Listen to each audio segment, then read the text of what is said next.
If you've got a little voice in your head that is never satisfied with anything you've done, sometimes that is because there was literally a person in your life who was never satisfied. So sometimes that's a parent who you bring home an exam and you say, I got 80%, and they say, why wasn't it 100? That kind of thing. And often what people try and justify this for is to say, well, that's a good thing, isn't it? To drive yourself to succeed, because succeeding brings confidence. Yes and no.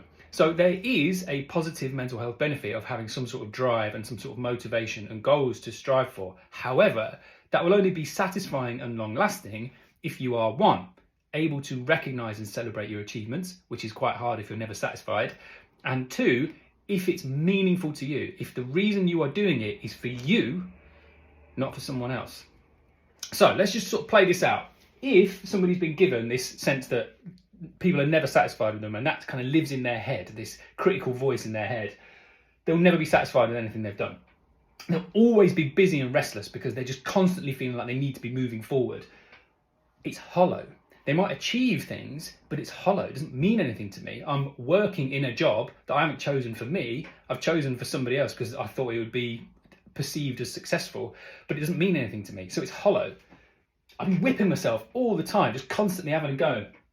And there's a lack of meaning in my life and a narrow choice. There's no point in doing anything unless I'm achieving something, which makes it quite hard to have a family and be connected with them. It makes it quite hard to actually spend time on fun and things like that. I've got to be moving forward all the time.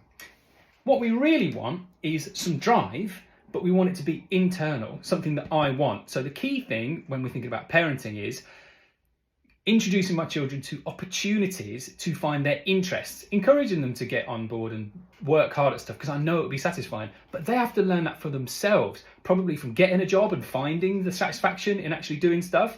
Sometimes it comes from failing, from actually not doing something and thinking, you know what, I didn't like that, I want to work at something. So if we can help somebody develop their own internal drive, they'll get longer lasting pride. They'll actually feel good about the things they achieve. They'll choose meaningful activity, which means they can learn from their mistakes as well, actually. I'm not constantly having to go at myself, so I actually have time and space to go, I didn't do that very well. I could probably do X and Y differently next time. This person can't really do that because they're too busy having a go at themselves, just saying, I must never do that again. This person is able to have a bit of a life and a little bit of a balance because yes, they've got a drive, but they can actually take some satisfaction in it and actually feel good about themselves, and they will allow themselves to do things that they like as well.